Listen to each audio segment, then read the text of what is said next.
Hai semuanya, para sahabat kita. Sore ini kita semuanya. Nah, sebelum mulai, aku mau bertanya nih, kira-kira kalau teman-teman semuanya bagaimana ya? Keadaan sehat, sakit, atau ada lagi yang patah hati, galau? Bahkan kira-kira ada juga nggak ya barusan ditinggalin pacarnya? Di sini kami di Radio Anak Muda Podcast Sudut Berbicara. Nah, di sini sebelum kami memulai dan memanggil narasumber kita yang berdebat pada sore hari ini, kami akan memperkenalkan diri terlebih dahulu. Perkenalkan, saya Ridho Sastra Panjaitan sebagai host di podcast kali ini dan juga Saya Meliana Ban sebagai co-host. Nah teman-teman semuanya, di podcast kali ini kami berdua akan membahas topik mengenai fungsi dan juga makna dari upasa dalam pernikahan, acara, adat, tradisi Batak Toba. Kira-kira apa sih upasa dan fungsi upasa Batak Toba itu? Upasa, kira-kira apa ya Bel? Aku bingung nih, kira-kira apa ya upasa itu? Nah, daripada kita bingung dan jika kita bertanya-tanya nih apa saja itu artinya, kita langsung saja mengundang teman-teman kita nih narasumber yang hebat. Nah benar teman-teman, kami mengundang 3 narasumber kami yang sangat hebat.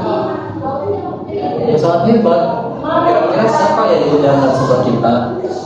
Ini dia 3 narasumber kita. Halo Linda. Hai.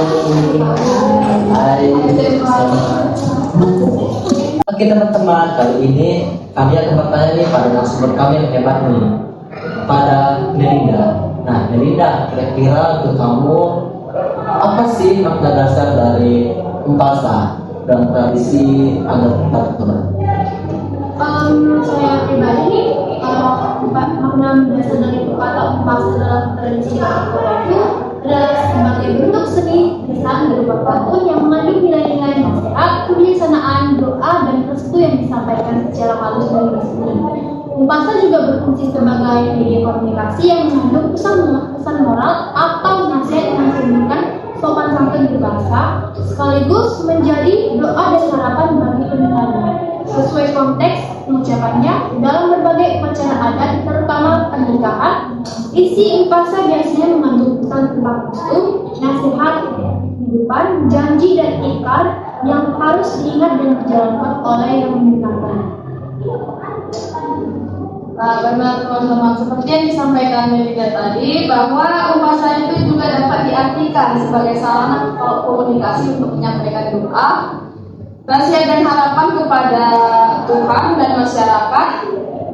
Upasa juga memakai metafora seperti bintang, embun, dan pohon aren sebagai simbol kehidupan. Berarti upasa ini sudah diwariskan secara turun-temurun. Yes. Nah, berarti upasa sudah melekat nih dalam Batak Toba, karena kan upasa digunakan dalam tradisi yang penting. Contohnya tadi kamu katakan seperti kematian dan juga pernikahan adat Batak Toba. Oke, selanjutnya ini kepada teman kita narasumber yang kedua, yaitu kepada Yuni Tamba. Nah, di sini saya ingin bertanya nih kepada dirimu. Menurut kamu bagaimana sih fungsi dari upasa dalam pernikahan adat Batak Toba? Oke, pertanyaan bagus nih.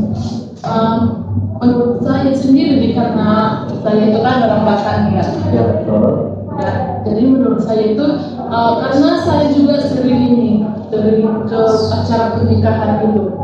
Ya. Nah, jadi menurut saya fungsinya itu untuk memperindah dan menghidupkan sebuah acara itu.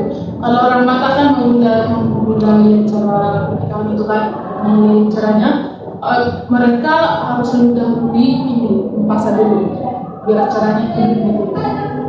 Oke, berarti sama juga sih artinya kami bisa melakukan. Iya, tapi masih ada. Satu. Ini untuk menjadi sarana komunikasi dan budaya.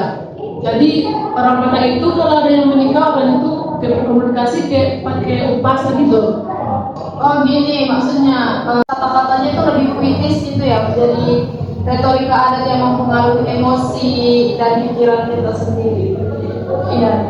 Terus itu menegaskan ikatan galian atau lu. Terus dalam Batak itu mengungkapkan berkat dan doa itu ini lewat dari upasan gitu. Oke, berarti ini upasanya penting banget ya, karena kan dari maknanya tadi sudah jelas ya kan, apalagi fungsinya sebagai satu yang pertama komunikasi sering digunakan oleh Batak Toba ini. Ternyata secara pengantin ya kan, kita lihat dari secara pernikahan ini, segi pernikahan dari pengantin pria maupun yang wanita, mereka memulai komunikasi dengan menggunakan upasa. Bukan pengantin pria sama pengantin cowok, tapi ini yang membuat acara sama pengantinnya. Ngerti ya. Sekarang Berarti orang tua menyampaikan berkat sama pengantin itu lewat bahasa gitu. Ngerti. Berarti ibaratnya pantun lah istilahnya, bahasa pantun yang dimana memiliki atau mengandung nilai yang indah. Intinya itu orang Batak itu berkomunikasi pakai bahasa gitu. Oke, baik, terima kasih kepada bimbingan Mbak. Selanjutnya kita beralih pandangan dari yang pertama, kedua, lanjut nih kita sumber kita yang ketiga kepada senat eklesia. Nah, pertanyaan dirimu, kira-kira bagaimana sih peran upasa dalam pesta adat lain? Nah, tadi kita hanya membahas tentang dari segi Batak Toba nih. Nah, jadi kalau dari menurutmu lah, kira-kira upas itu berperan nggak sih di adat yang lain? Berperan seperti dalam acara pesta mengadati, upas itu kayak gunakan sebagai ungkapan atau pesan moral dalam pesta adat yang membayar adat atau mengadati. Tujuannya itu menyampaikan harapan untuk kedua mempelai yaitu untuk memiliki kesuksesan, kerukunan dan keharmonisan dalam keluarga. Kalau upas ini juga biasanya berfungsi sebagai bentuk komunikasi budaya yang mengandung nilai kebijaksanaan dan penghormatan antara belah pihak.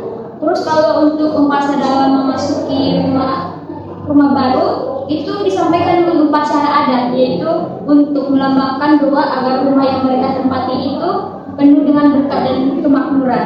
Contoh upacara dalam acara ini biasanya mengandung pesan agar penghuni rumah dan seluruh anggota keluarganya senantiasa diberi kesehatan, keberuntungan, serta keberhasilan dalam hidup. Jadi upacara ini biasanya memperkuat ikatan sosial dan melestarikan budaya Batak Toba melalui ungkapan yang dipertahankan secara turun-temurun.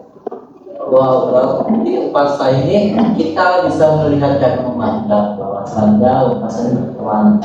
Nah, aku pikir kalian hanya berperan di adat Batak Toba ini, ternyata ada ini caranya tidak akan berperan yang lain. Nah, seperti kata saya tadi, kalau upasa itu berperan dalam perlindungan ya kan, dan mau berkat dari pengantin ke orang tua atau Tuhan. Bisa berikan tidak contoh upasa yang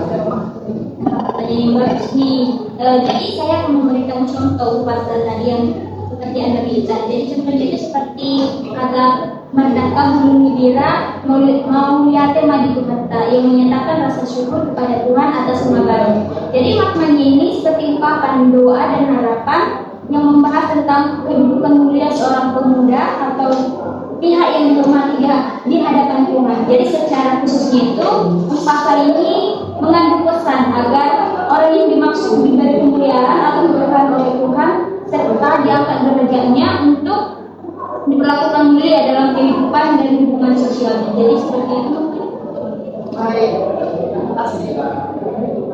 Coba saya sekali itu kita, lalu kita mau bertanya nih tidak kira-kira tadi kan kita membahas tentang pernikahan, lalu tentang pemberkatan rumah baru atau yang lainnya. Nah, coba kita masukin di konteks atau dari segi kematian nih. Menurut kamu bagaimana sih peran upasa dalam situasi kemarahan atau duka cita yang kita alami maupun berlaku? Baik, menurut saya pribadi peran upasa dalam tradisi Batak Toba itu sangat penting kok, apalagi dalam sistem kemalangan maupun sukacita. Upasa juga berfungsi sebagai doa, harapan dan ungkapan cita-cita yang mengiringi lembaga kehidupan termasuk saat terjadi kemalangan dan perayaan seperti Bajul. Selain itu, Umpasa juga menjadi bentuk sikap, nilai dan pandangan hidup masyarakat Batak Toba. Umpasa dalam duka cita memberikan kekuatan batin, menghibur keluarga, dan menjadi pengingat nilai religius bahwa hidup dan mati berada dalam kuasa. Dalam dokumen rilis terlihat nih bahwa Umpasa duka menekankan penerimaan, penghormatan pada leluhur, serta harapan agar jiwa yang telah tiada memperoleh tempat yang layak seperti itu. Baik, jadi Umpasa itu bisa menjadi retorika emosional ya, yang menggunakan patos untuk menyentuh perasaan anak-anak. Menurut saya benar sekali. Umpasa Batak Toba memang berfungsi sebagai retorika emosional yang sangat mengandalkan patos untuk menyentuh perasaan pendengar. Melalui penggunaan bahasa yang kritis dan simbolik, Umpasa juga mampu membangkitkan emosi seperti haru, bangga, atau rasa kekeluargaan yang mendalam. Dengan demikian, Umpasa juga tidak hanya sekedar menyampaikan pesan, tetapi juga pergerakan rasa dalam konteks budaya dan adat.